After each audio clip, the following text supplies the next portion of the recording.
Before we begin, drop a comment below with your country and what time it is right now where you're watching.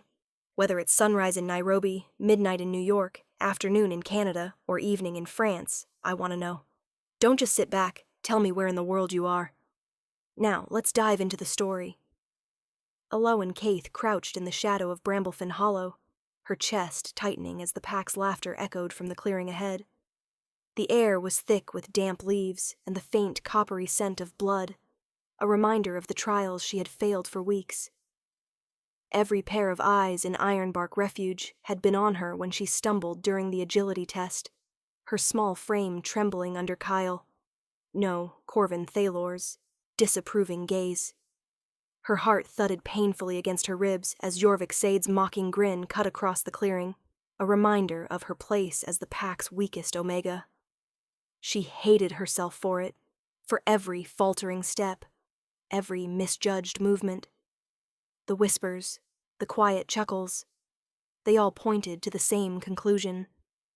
Alowen Kaith was nothing, a shadow beneath the pack's strength, and yet, despite the humiliation, she could not tear her gaze away from Corvin, his silhouette backlit by the dying sun, the way his posture radiated power, and the tiny spark of interest, curious, unreadable, he sometimes offered her.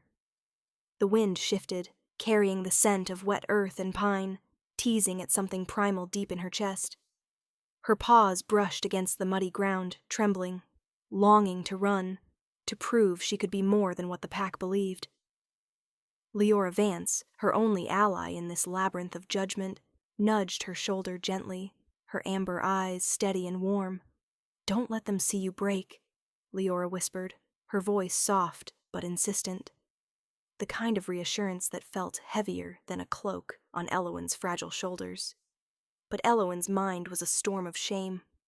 Every failure, every laugh, every cold glance from the pack's elders, Orvin Drake's gruff stare lingering too long, pressed against her, suffocating.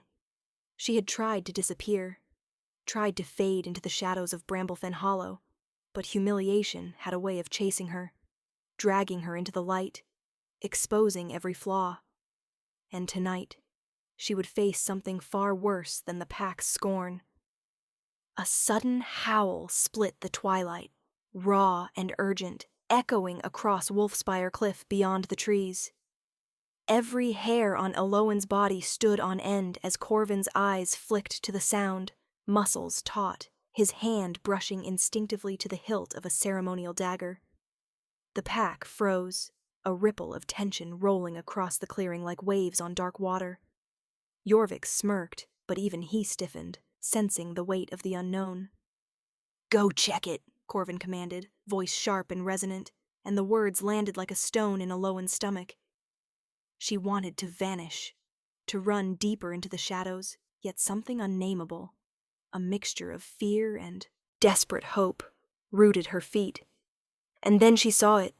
Movement at the forest's edge, a flicker of gray and silver, a predator's eyes glinting in the fading light.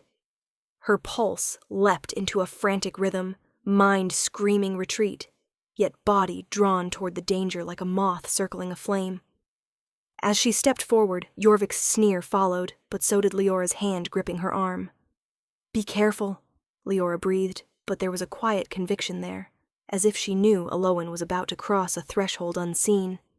Every step deeper into Bramblefin Hollow made the shadows denser, the air colder.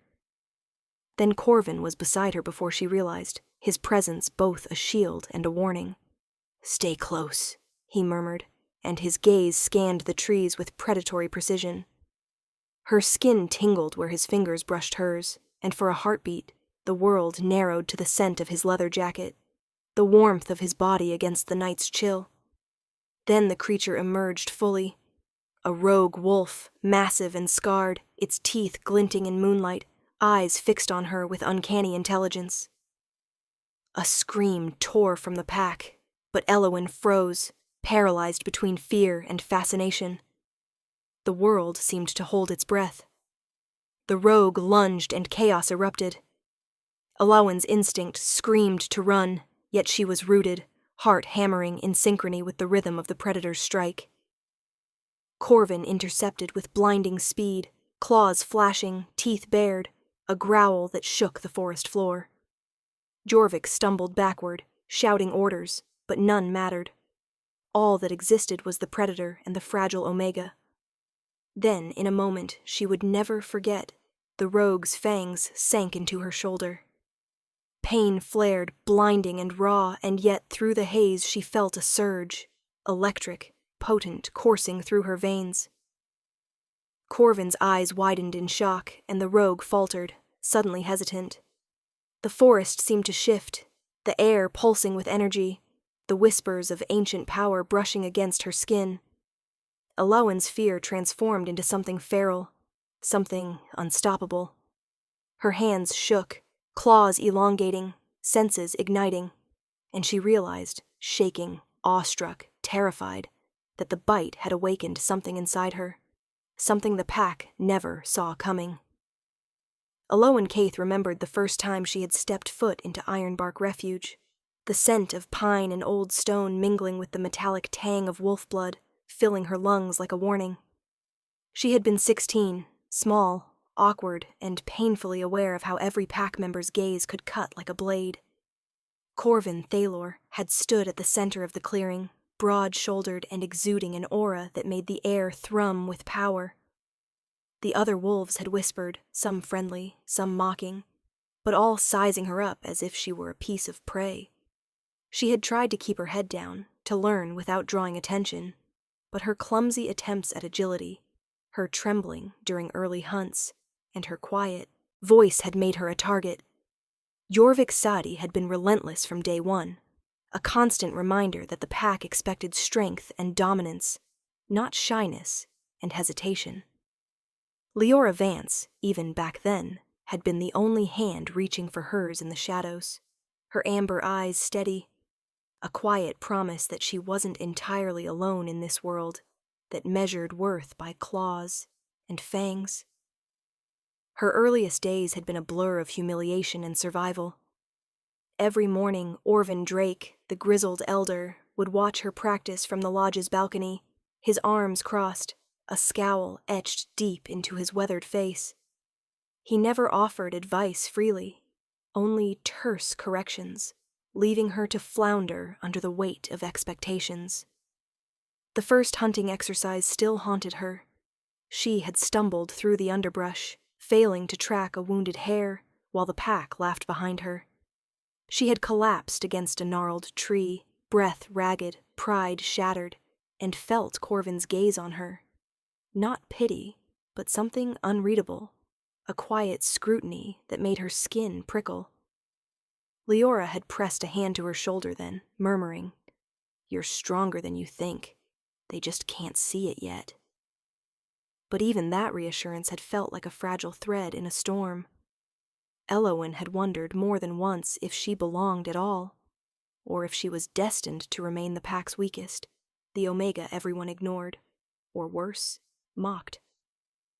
Over the months, small victories came, fleeting and fragile. She learned to read the forest, to hear the whisper of prey in the undergrowth, to sense the shifts of wind that betrayed movement. Yet every step forward seemed to invite scrutiny, every success shadowed by failure. Jorvik's ridicule had grown sharper, his barbed comments about her size and lack of instinct cutting deep, festering like an untreated wound. Corvin, ever the enigma, remained close yet distant, sometimes offering a nod of acknowledgement, other times disappearing into the forest without a word. The tension gnawed at her. Why did he linger, yet never intervene fully?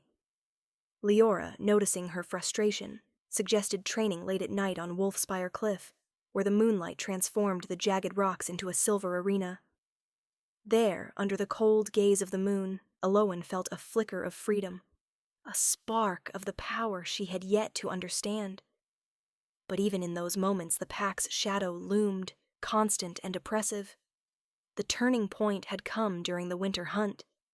Snow lay thick across Bramblefen Hollow, muffling sound, amplifying danger.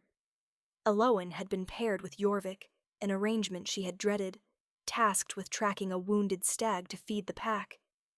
Every step she took, he mocked, every mistake magnified. When she slipped on ice and nearly fell, his laughter rang in her ears, sharp as icicles.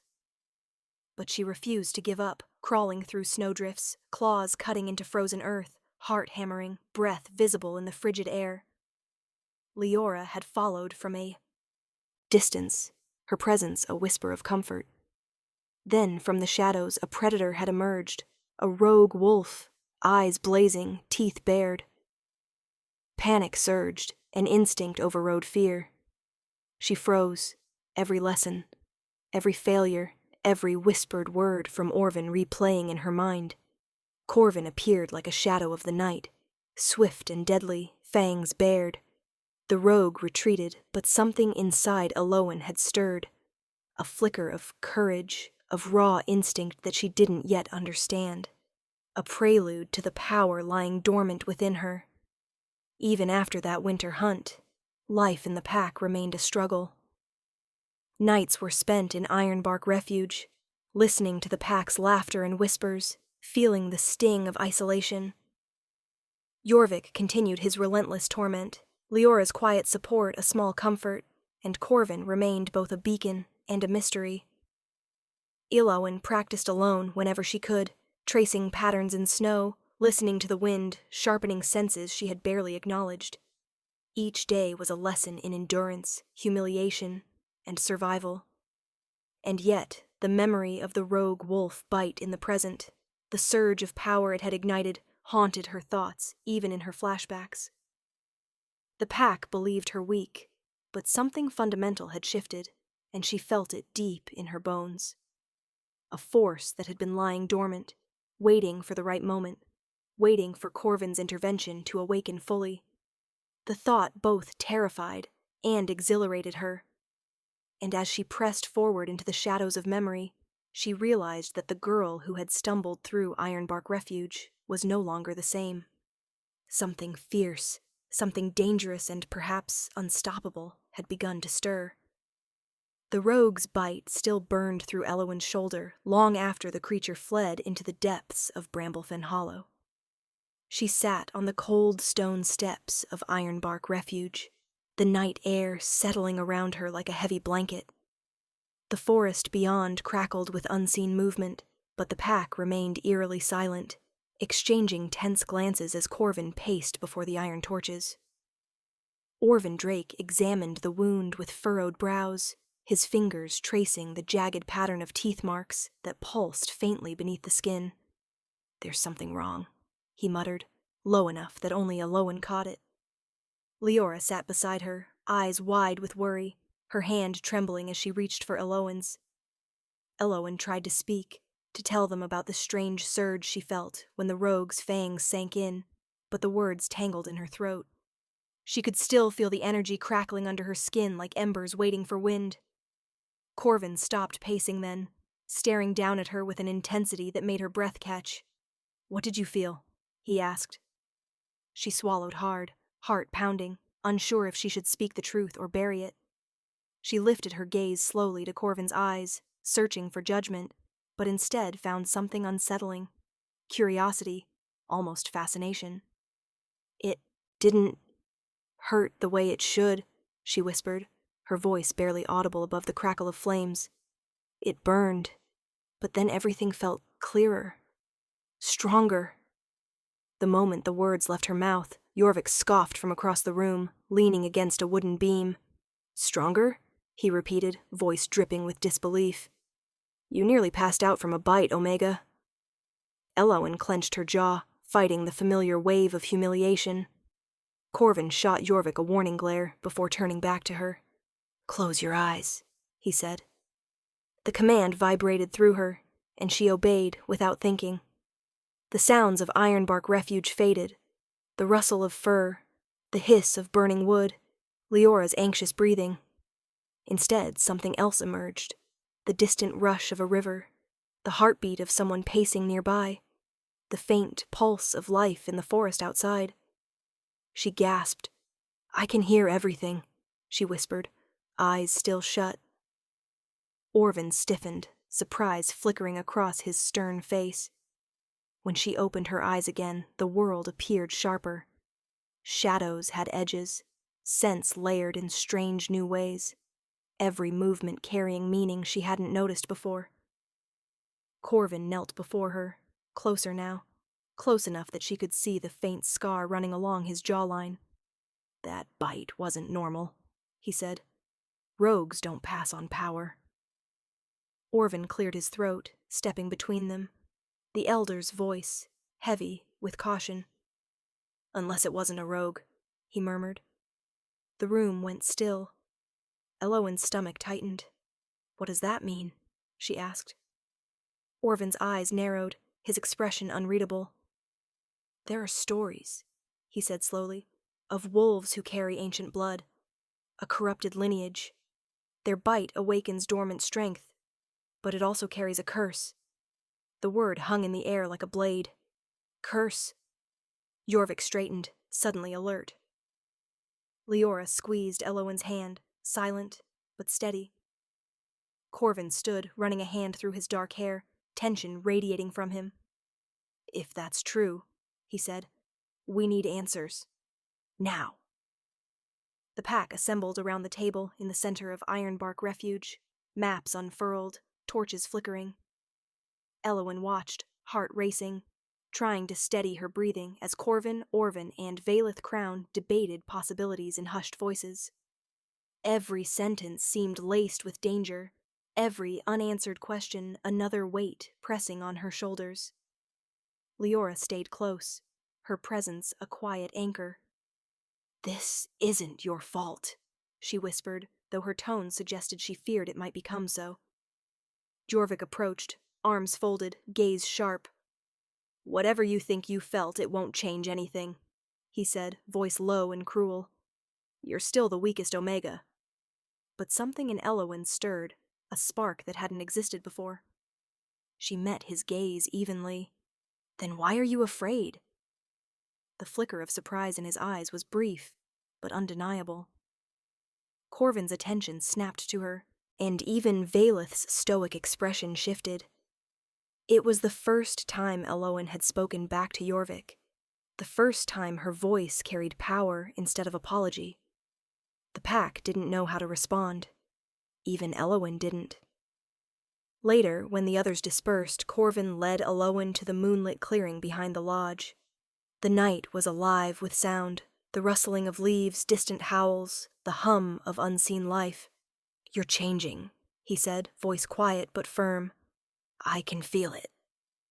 Elowen wrapped her arms around herself, trying to ignore the throbbing heat in her shoulder. "I don't know if it's good," she admitted. Corvin stepped closer, his presence warm and steady. "Power isn't good or bad," he said. "It's what you choose to do with it." For a moment, silence stretched between them, full of tension and uncertainty. A breeze tugged at Elowen's hair, carrying the scent of pine and something darker. Fear, maybe, or fate. "Why are you helping me?" she asked. Corvin exhaled slowly, eyes fixed on the forest ahead. "Because," he said, voice low, "I've seen what happens when power goes unclaimed." Before she could question him further, a howl broke through the darkness, long, sharp, unfamiliar. Corvin's eyes narrowed. "They're watching us," he said, "and they won't wait forever." The wind scraped against the windows of the abandoned train station as Mira pressed her back to the cold concrete pillar, breath trembling in her throat. She could still smell him. Wild pine, smoke, and something ancient she had no name for. Kane had vanished into the night hours ago, leaving only chaos in his wake, and now she was stuck here with a pulse that wouldn't steady. "Don't move," a voice whispered, low and calm. Mira spun around, fists ready, but it wasn't Kane. It was the man she had seen once in the forest. Tall, sharp jaw, gray-green eyes, leather coat, tattoos climbing up his neck like vines. Silas. She hadn't asked for his name. It had found her anyway. "You're following me," she said. "No," Silas replied. "I'm following him." Mira swallowed, heat rising under her skin despite the cold. "Why? He saved me." Silas stepped closer, boots silent against the dusty floor. He also sentenced you. To what? Silas stared at her long enough to make her heart stutter. To a bond that can't be undone. Something howled in the distance. Not wolf, not human. Something in between. Mira's stomach dropped. Cain did something to me, she whispered. I don't even know. Connected? Silas asked. Like you can sense his heartbeat when he's near, but it hurts when he's far? She nodded. That's the curse, Silas said. And he didn't tell you because he believes it will save you. Save me from what? Silas opened his mouth to answer, but every light in the station flickered and died. Darkness swallowed them. A shadow moved, fast. Silas grabbed Mira's arm. Too late, he's here. Not Cain. Something else. Something hungry. Claws scraped along the ceiling. Mira held her breath and suddenly felt her chest burn, not from fear, but from a surge of energy that didn't belong to her. It wasn't hers. It was his. Cain. He was racing toward them, furious, desperate, territorial. The doors ripped open with a roar of wind and fur and motion. Cain, stop! Mira shouted. But Cain wasn't listening. His eyes were not human. Molten amber, ringed with black, locked onto Silas like a threat. His body was half-shifted, teeth lengthened, shoulders stretched wider, bones reshaping beneath skin. Silas didn't move. Cain, he said quietly. She has a right to know. Cain's growl shook dust from the rafters. No, Cain snarled, voice shredded by the shift. She has a right to survive. Mira stepped forward before she could think, placing her hand on Cain's chest, right over his heart. Heat flashed through her palm, searing. Alive. Cain froze. Silas stared in disbelief. Mira wasn't afraid anymore. I'm done being protected, she whispered. Tell me everything. Outside, thunder rolled, but it wasn't thunder. It was footsteps. More than one. Many. Silas slowly reached for a weapon hidden beneath his coat. Cain bared his teeth. Mira, he said, voice low and dangerous. They found you! And then the station lights exploded into bright white, revealing shapes with glowing eyes closing in from every direction. They moved fast, shadow after shadow, a circle tightening around them. Mira counted at least 8, each pair of eyes a different color.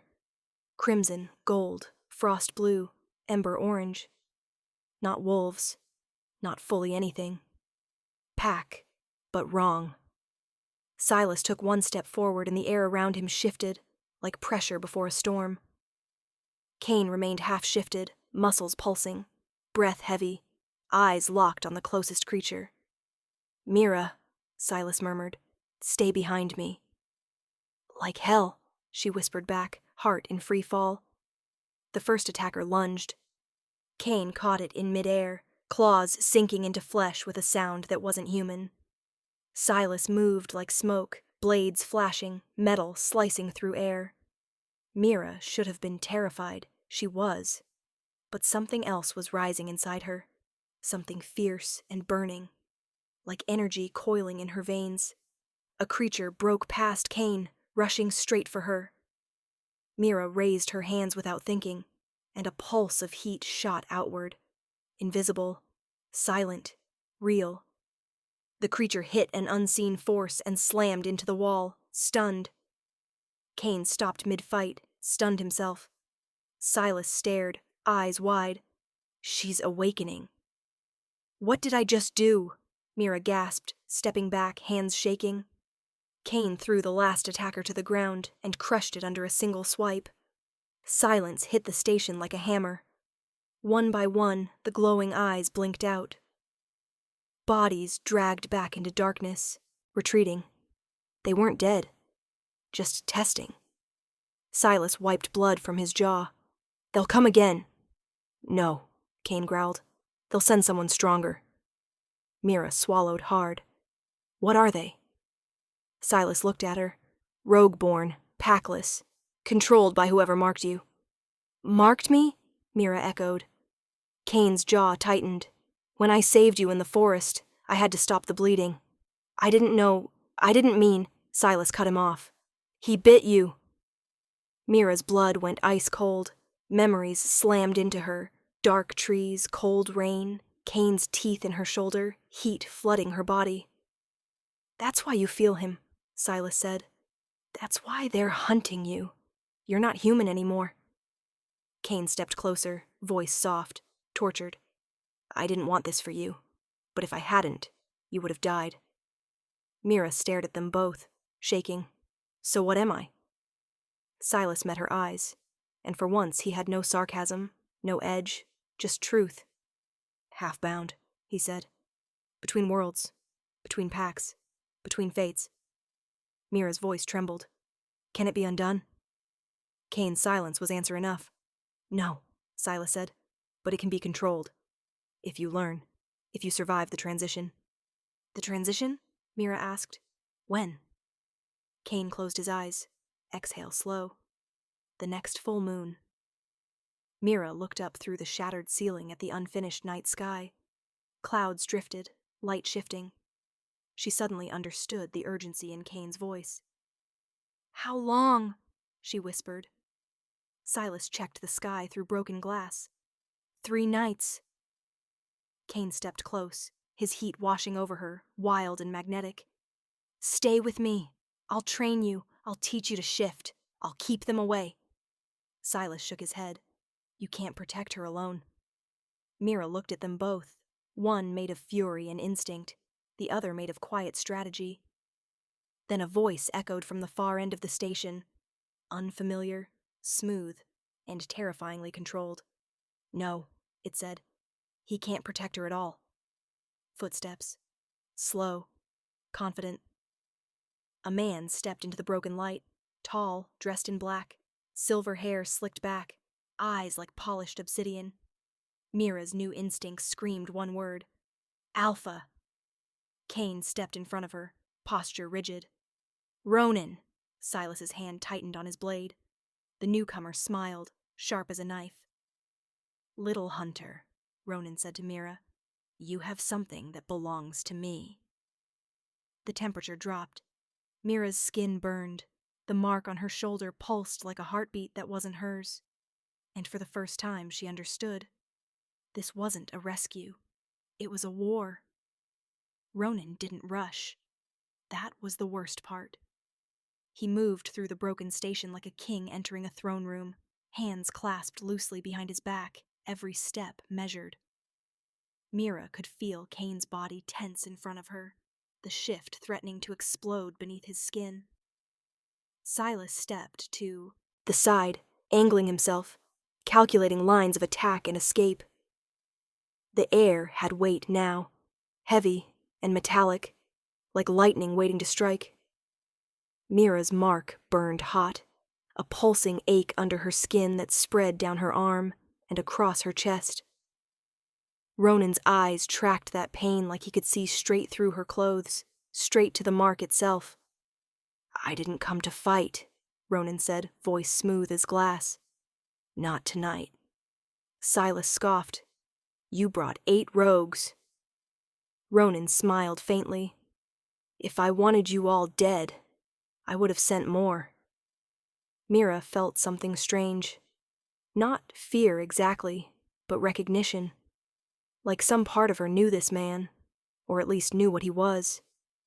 Kane stayed silent, and that silence was worse than any threat he could have made. Ronan shifted his gaze to him. You broke pack law, Kane. You marked her without a bond, without a right, without permission. Kane's eyes flickered gold. I saved her. You ruined her, Ronan corrected gently. She will burn from the inside out when the full moon rises. She will lose her mind, her body, her humanity, and you don't have the skill to stop it. Mira snapped, voice shaking. Stop talking like I'm not here. Ronan turned his attention to her at last, and it felt like standing in front of a storm. I do apologize, he said. Introductions are usually more formal in our world. He dipped his head once, elegant and unhurried. I am Ronan Vale, Alpha of the Blackthorns. Mira kept her voice steady. And what do you want from me? Ronan's eyes darkened. Nothing, yet. But others will. Silas moved a fraction, subtle but protective. Say what you came to say and get out. Ronan nodded, amused. Very well. 3 nights from now, when the moon is full, she will shift for the first time. If she is untrained, she will lose herself. Most half-bound do. They become feral. They kill anything in their path. And then they die. Mira's breath caught. She didn't want to look afraid, but her body betrayed her. Kane's hand twitched, like he wanted to reach for her and didn't trust himself to touch. Ronan stepped closer, ignoring Silas's blade completely. Bring her to me, he murmured. I will teach her. I will keep her alive.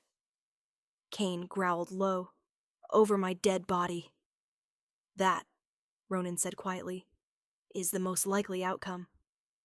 The lights flickered, every bulb in the station humming at once. Mira felt a pressure in her skull, as if Ronan's presence alone could twist her thoughts. Ronan tilted his head, studying her with unsettling interest. You feel it, don't you? The pull, the ache, the instinct. And she did. It was the horrible truth.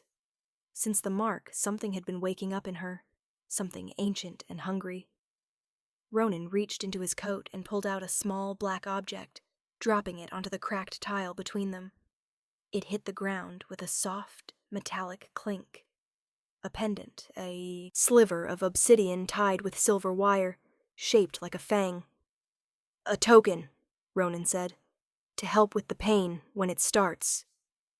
Silas didn't move, but Mira saw the alarm in his eyes.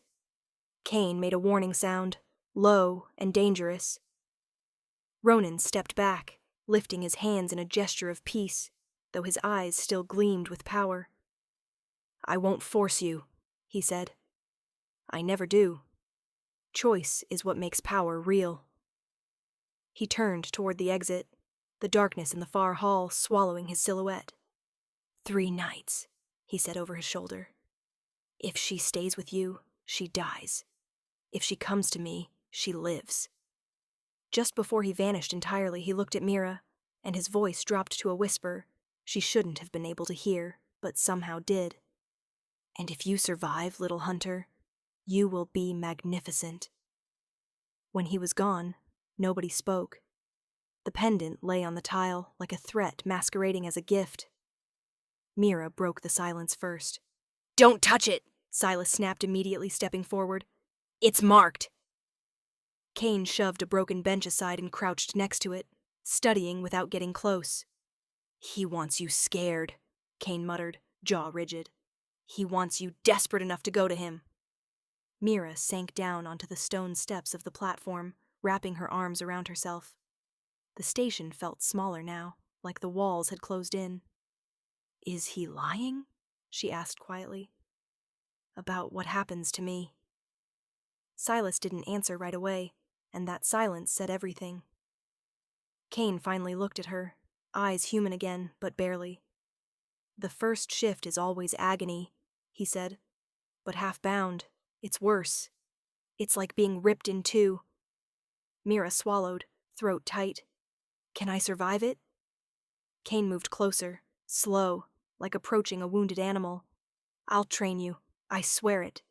You won't face this alone. Silas didn't look convinced. You don't have time, he said.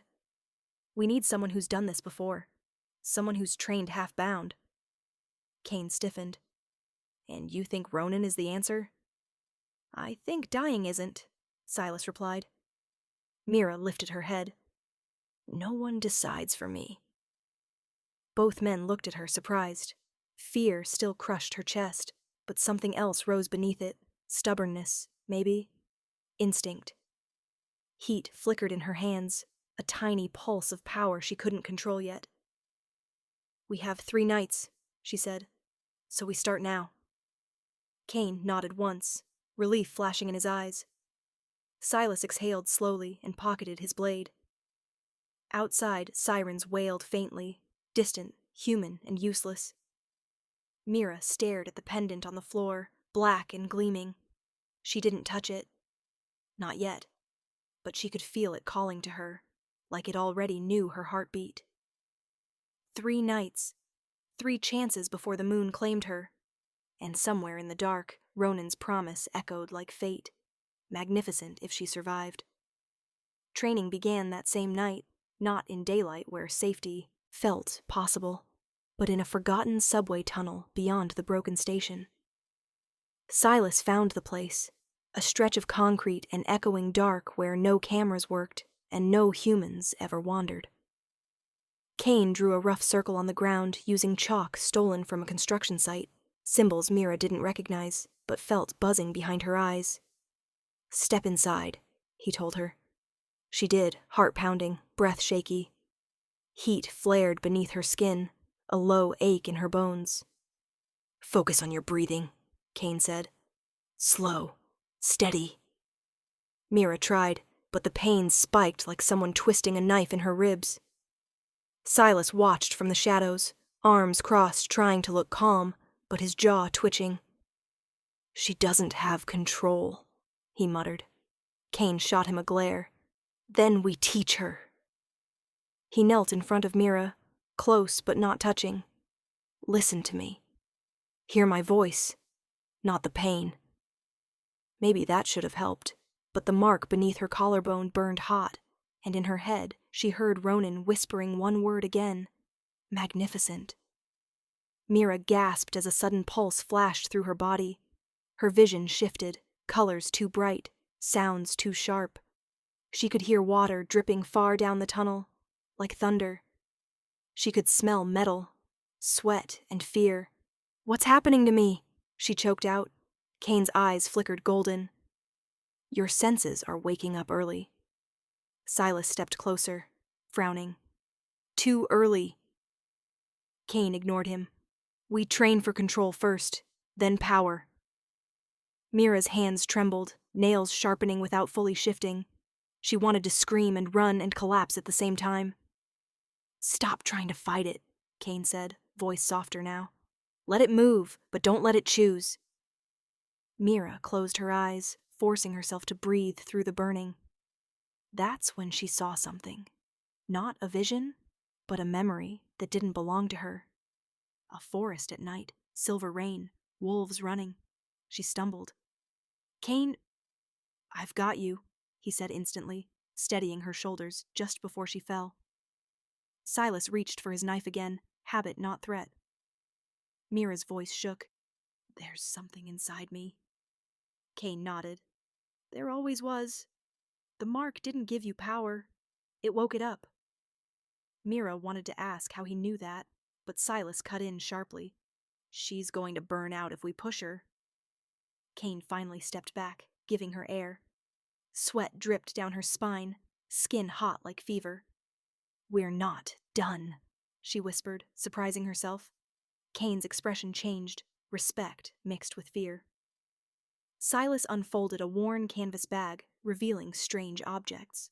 River stones, salt, an old pendant carved with runes, and a silver knife. "Pick one," Silas said. Mira blinked. "Why?" "Instinct test," he said. "Your body will choose what your mind can't." Her fingers hovered above each object, heat following her like a magnet. The knife glowed faintly in her vision, like moonlight on water. She picked it up without thinking.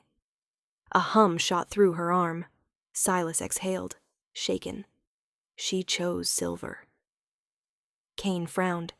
That shouldn't be possible. Mira stared at the blade, and the most unsettling thing was how natural it felt, like it had been waiting for her. The mark under her skin pulsed once, approval or warning. She couldn't tell. Before anyone could speak again, a sound echoed from deeper in the tunnel, footsteps, slow and deliberate. Silas whirled around, blade drawn. Kane stepped in front of Mira, teeth bared without shifting. They waited, tense, silence stretching tight. Then a figure emerged from the darkness, hooded, dripping water, moving like he was part of the shadows. Cain snarled, ready to attack, until the figure spoke in a voice rough with age. If you want the girl to live through her first moon, you are doing it wrong. An old man stepped into the light, face lined like cracked stone, eyes strange silver. Mira's breath caught. She had never seen him, but something about him felt familiar in the worst way, like a nightmare remembered just before waking. Silas stiffened. Who are you? The stranger ignored him and looked directly at Mira. Show me the mark. Every instinct screamed no, but something else, that new instinct rising in her, whispered yes. Cain moved forward fast. She's not showing you anything. The old man raised a hand. If she doesn't learn proper control, Ronan won't have to kill her. The moon will. Mira stepped past Cain before she even realized she was moving. She pulled her collar aside just enough to show the burning pattern on her skin, red and gold like living flame. The old man inhaled sharply. A fire mark. Silas frowned. That's impossible. Those are myths. So are living wolves, some would say, the old man replied. He traced a shape in the air, fingers trembling. You chose silver for a reason. Fire wolves are born destructive and die young unless bound. Bound to what? Mira demanded. The old man's eyes locked with hers. To someone strong enough to withstand the burn. Instantly she thought of Cain, of Ronan, of a future she didn't understand and didn't want to fear anymore. You expect us to trust you? Cain snarled. No, the old man said simply. I expect you to listen. He pointed to the chalk circle on the floor. Erase that. It's useless for her kind. I will show you what she needs. Mira lifted the silver knife, hands steady now. 3 nights left. 3 chances before everything changed. She stepped toward the circle, ready. The old man's name was Calder, though he said it like a confession rather than an introduction. He dragged his foot across the chalk circle, erasing it with slow, precise movements, as if undoing a mistake that could kill someone. Mira watched him kneel, his joints cracking like dry wood. Fire-marked wolves, he murmured, are rare, dangerous. Most packs kill them as pups, before they burn the territory to ash. Silas's eyes widened. Comforting. Calder ignored him. You need balance, not suppression. You don't bury fire. You shape it. Cain stepped closer, suspicious. Why help us? Calder looked over his shoulder, and in his gaze Mira saw old grief. Once, I failed to save someone like her. That shut everyone up. Calder pulled a piece of red chalk from his coat pocket, drawing symbols Mira had never seen. They looked like claws and spirals, like flames and teeth. Mira's mark responded immediately, heat rippling down her spine. Calder glanced up. Good. She reacts.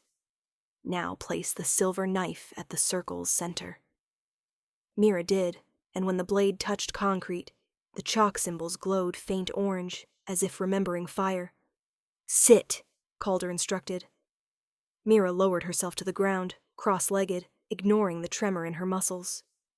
Calder sat across from her, knees barely touching the edge of the circle. Silas, he said without looking, guard the tunnel entrance.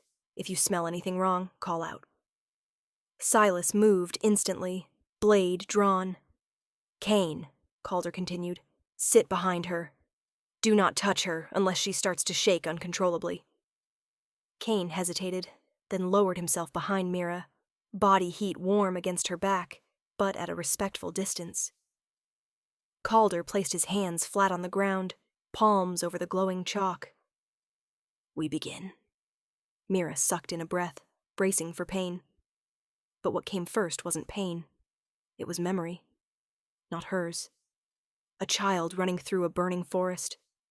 Wolves howling in terror.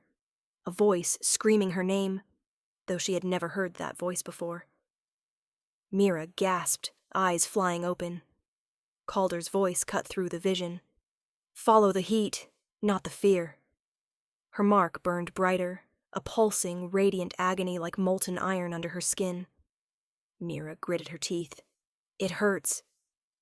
Calder didn't soften. It will. Fire teaches through pain. The air thickened. Mira heard the distant roar of something that wasn't real, but felt real enough to swallow her. Kane's breathing behind her was steady, grounding. Calder's voice grew rhythmic, chanting words Mira didn't recognize. Her heartbeat synced to them. Too fast, too loud. Suddenly, the silver knife at the circle's center sparked, a tiny flare of white. Mira's body jerked. The mark erupted in heat, climbing from her collarbone, racing up her throat, threatening to choke her. Kane reached out, hands hovering, wanting to stop it, but not daring. Calder raised a sharp hand. "Let it burn!" Every instinct told Mira to fight it, push it down, scream. She forced herself to do the opposite.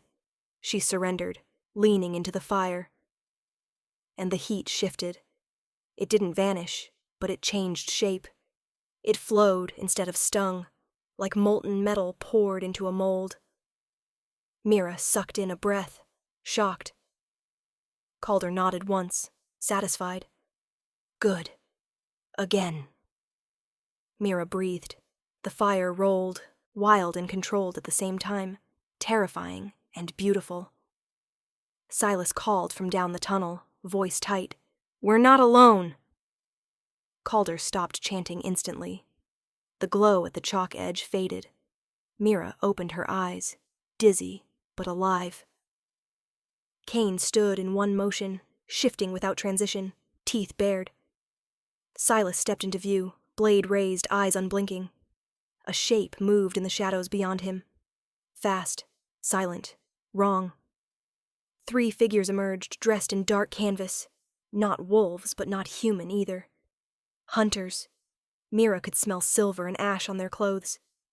One lifted a crossbow, bolts glinting faintly. Kane snarled. Silas stepped in front of Mira, shoulders squared. Calder rose slowly, dusting chalk from his palms. "Unmarked hunters," he said, voice bleak. "Ronan must have sent them." Mira's pulse spiked. 3 nights. Ronan said he wouldn't force her, but this wasn't force. It was pressure. Silas moved first, fast and precise. He slashed the first hunter's wrist, making him drop his weapon. Kane shifted fully, fur erupting where skin had been an instant before. A massive wolf, black and gold eyes flashing. The second hunter shot a bolt that ricocheted off concrete, grazing Mira's shoulder. The pain wasn't silver deep, but sharp enough to shock her into clarity. She grabbed the silver knife from the circle. Calder caught her wrist. "Not yet! They're going to kill us!" she snapped. Calder looked her dead in the eyes. "No, they came for you, so let them try." The third hunter charged, blade raised. Mira didn't think. She moved. The fire inside her surged, a tidal wave of heat. She slashed with the silver knife, not trained, not graceful, but raw. The blade didn't cut skin. It cut air. A streak of heat followed it, like a comet tail. The hunter stumbled back, eyes wide in confusion and fear. Kane pounced, a blur of fur and teeth, knocking the man to the ground. Silas disarmed another with brutal efficiency, elbow to the throat, knife to the ribs. In seconds, 2 hunters lay unconscious, the third scrambling backward, crawling. Mira stalked toward him, heat rippling around her like invisible flame. Calder's voice cut through the haze. "Stop!" Mira halted, chest heaving. Kane shifted back into human form, blood on his arm, but eyes blazing with something fierce and proud. Silas kicked the last hunter's weapon away. The tunnel smelled of sweat, iron, and something new. Power. Mira lowered the knife slowly. Calder looked at her with something almost like awe. "You bent the fire," he said. "No fire-marked has ever done that on their first night." Mira wiped her brow, hand shaking but controlled. "We still have 2 nights," she said. The fear was still there, but underneath it, something else grew. Certainty. Kane stepped to her side, eyes burning gold. "Then we keep going," he said. Silas nodded. Calder knelt and redrew the chalk circle, and for the first time since this nightmare began, Mira believed she might live through the moon. The second night nearly broke her. Calder pushed Mira harder, holding nothing back, forcing her to take the fire in her body and bend it instead of letting it burn uncontrolled. Silas drilled her with movement, dodging, striking, learning timing and instinct. Kane taught her breath, the rhythm of shifting energy, how to keep human thought inside animal instinct so she wouldn't lose herself. But the moon was already swelling, almost full, glowing pale through cracks in the subway ceiling. The heat under Mira's skin never cooled now. She slept in flickers, not hours, waking from visions of red forests and golden eyes. By sundown on the third night, pain had become her shadow. Calder paced the tunnel, muttering ancient words, preparing chalk, salt, and the silver knife. Silas checked weapons, every sound clipped intense. Kane stood at the far end, staring at the moon's rising light. Mira felt the shift coming like a storm she couldn't outrun. "When it starts," Calder said, "there is no going back."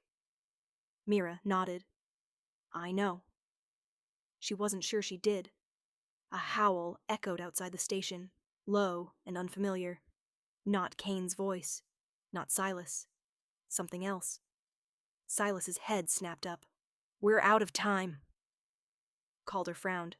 No, he wouldn't come early. But Ronan did. His presence hit before he appeared. A pressure, a vibration in the air that turned Mira's stomach. He emerged from the shadows of the broken stairway, wearing a long dark coat, boots silent on the concrete, eyes glowing with unearthly calm. "You're late," Silas snarled. Ronan raised an eyebrow. "I said 3 nights. This is the third." Kane stood between Mira and Ronan instantly, shoulders squared, barely keeping his shift at bay. "She's not going with you." Ronan's gaze flicked past him to Mira, and something changed in his face. Not softness, but recognition. "She'll die if she stays." Mira breathed through the pain curling up her spine. "Then teach me," she whispered, surprising herself. Ronan stepped closer, slow and deliberate. "I intend to." Calder moved like lightning, stepping between Ronan and the chalk circle. "No, she's mine to guide." Ronan's expression shifted, eyes going cold. "You failed your last fire marked." Calder's face collapsed like old stone breaking. The air went dead, silent. Mira's knees buckled. Heat surged down her arms, hands shaking violently. The shift was coming fast now, ripping through her.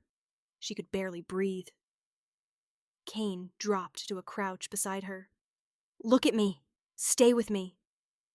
She tried, but colors blurred, vision doubling. She sensed rather than saw Silas raise a knife toward Ronan. Calder began chanting, chalk symbols lighting up like embers. The mark exploded under Mira's skin, and she screamed, but the sound wasn't human anymore. It was a growl, low and tearing. Bones cracked, not fully shifting, but threatening to. Ronan stepped forward, ignoring Silas's blade like it was nothing. "Let me anchor her," he said. Kane bared his teeth. "Over my dead body." "That," Ronan replied softly, "is still an option." Mira felt her hands claw the ground, nails sharpening. A roar ripped through the tunnel, hers, raw and animal. Calder's chant broke, faltered. "She's slipping!" he yelled. The silver knife glowed white-hot. Mira couldn't see, couldn't think. All she felt was fire, consuming everything that was her. Ronan reached out a hand. Kane snarled, grabbing Ronan's wrist, but Ronan didn't pull away. "We do this together," he said, voice suddenly different, urgent, almost pleading. "Or we lose her forever." Silas cursed, dropping into a defensive stance as shadows moved beyond the tunnel entrance. More hunters, maybe wolves, maybe something worse. The outside world was collapsing, But inside Mira, everything shrank to heat and heartbeat and fear. Calder slammed the silver knife into the circle's center. A shockwave hit, knocking everyone backward. Mira was floating, burning, falling, not in her body anymore. Something reached her. Not a hand, not a voice, but intent. Ronan's presence, golden and dark, steady as the moon. Cain's presence, fierce and stubborn, unbreakable as stone. Silas's presence, sharp and loyal, constant as a blade. Their energy wrapped her, three forces binding fire. Mira gasped, body arching, back scraping against concrete. Calder shouted something, but his voice was fading, distant. Mira felt two choices open inside her. Burn herself into nothing, or surrender to the bond forming at the edge of fear. She reached for Cain first. Heat eased just slightly. Then something unexpected. She reached for Ronan too. The fire inside her roared, not in pain, but in recognition. A second bond, weaker but real. Calder's voice broke the silence. A dual tether. Impossible. Mira slammed back into her body like falling through ice. She screamed one last time, and then the fire collapsed inward, tightening like a fist, and then releasing.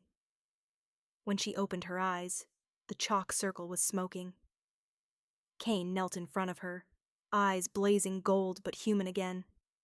Silas was bleeding from a cut on his cheek, knife still raised. Calder stared at her with something close to holy terror. Ronan stood with his hand pressed against the concrete wall, breathing hard for the first time since she'd met him. Mira's voice came out rough, low, different. "I'm still here." Ronan looked up slowly. "For now." Calder knelt, checking her pulse, his hands shaking. "She shifted halfway and came back," he whispered. "No one does that on a full moon." Mira sat up, exhausted, but alive. And then a new sound filled the tunnel. The unmistakable chorus of hunting wolves, many closing fast. Silas tightened his grip. Cain grabbed the silver knife. Ronan stepped forward, eyes burning. "The moon isn't done," he said, "and neither are we." The full moon hung high over the jagged tree line, silver light spilling across the abandoned subway tunnel, where Mira knelt in the chalk circle. Her body burned hotter than ever before, the fire mark beneath her collarbone pulsing like molten gold. Cain crouched behind her, eyes glowing, muscles taut, ready to defend her with every ounce of strength. Silas stood to the side, knife in hand, jaw tight, his every sense alert to the shadows beyond the tunnel walls. Calder's chanting filled the space around them, each word vibrating in Mira's chest, shaping the fire into something controllable. She closed her eyes and inhaled deeply, trying to focus, trying to remember every lesson, every command, every word of guidance. Ronan's presence lingered at the edge of her awareness, steady and watchful, a silent anchor for the storm rising inside her. She felt the surge come, unstoppable, wild, raw. The heat threatened to rip her apart, her senses stretching beyond human limits. But this time, she was ready. She wasn't the weak Omega any longer. The first wave of instinct hit like a tidal wave. Mira's vision shifted, colors bending and stretching. She heard every drip of water, every small scuttle in the distance, every heartbeat around her. The fire mark flared, licking along her veins, but she no longer panicked. Cain's voice reached her from behind, soft and grounding. "Focus! Channel it! Control it!" Her hands hovered above the silver knife at the circle's center. Heat surged into the blade, making it glow faint white. She closed her fingers around it. The fire responded, flowing through her arms and into the knife like molten liquid she could shape. She could feel the energy of Cain, Silas, and even Ronan, tethering her to reality, steadying her, giving her the strength she didn't know she had. And then, in one overwhelming moment, the fire exploded outward in a controlled surge, and Mira felt it all. The power, the bond, the control. She had bent the fire, shaped it, mastered it. The tunnel trembled. Shadows at the edges stirred violently. Hunters and rogue-born wolves had approached silently, but now they recoiled from Mira's presence, sensing the strength she radiated. Cain shifted fully beside her, massive and protective.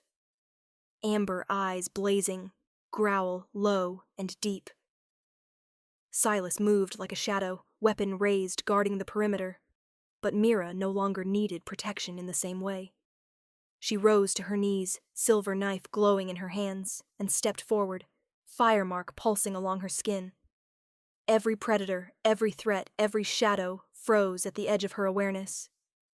Mira's voice broke the silence, steady and firm. Leave, now, or face what I've become. The air vibrated, heat rippling like waves. Even Ronan, standing at the tunnel entrance, watched with cautious awe. The hunters turned, retreating quickly, knowing instinctively this fire-marked wolf would not be defeated. After the danger passed, Mira sank to the ground, trembling from exhaustion but alive, fully in her body, fully herself. Cain knelt beside her, hand resting on her shoulder. "You did it," he said softly. "You survived." Silas lowered his knife, nodding with respect. Calder exhaled, voice hoarse from chanting. "No one has ever controlled a fire mark this young, this raw. You've changed what's possible." Mira looked down at the silver knife, now cool in her hands, and at the glowing mark that still pulsed faintly on her chest. She wasn't weak anymore. She was powerful. Whole. And for the first time, she could breathe without fear. Ronan stepped forward cautiously, keeping his distance, but with a look that suggested acknowledgement rather than threat. "You've survived," he said quietly. "And in doing so, you've chosen your own path." Mira met his eyes and felt no fear, only recognition of the bond they shared in the fire's shaping. "I am no one's pawn," she said. Cain's hand tightened over hers. Silas's shoulders relaxed. Calder studied her with something like pride. The moonlight poured through the broken tunnel ceiling, illuminating the fire mark, the silver knife, and the trio of wolves standing by her side. Mira exhaled slowly, the tension in her body unspooling. She had faced the bite, the fire, the bonds, the hunters, and she had emerged alive. The pack was stronger now because of her, and Mira, the one they had once deemed the weakest Omega, smiled faintly, knowing that the power awakened inside her would shape her destiny, and hers alone.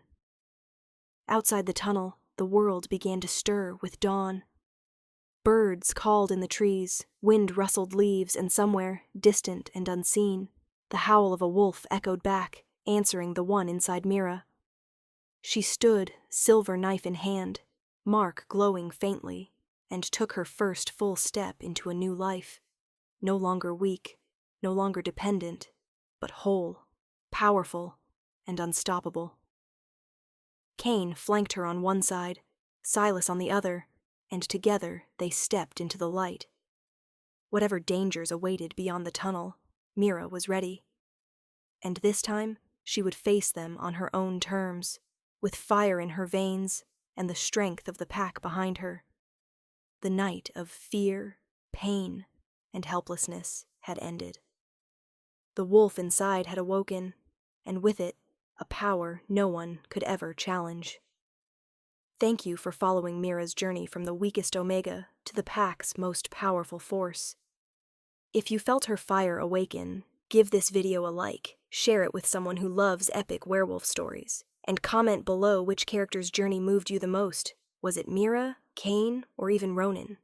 Don't forget to subscribe and hit the bell so you never miss another tale of danger, love, and power. And remember, in the dark, the wolf inside you is always waiting to awaken.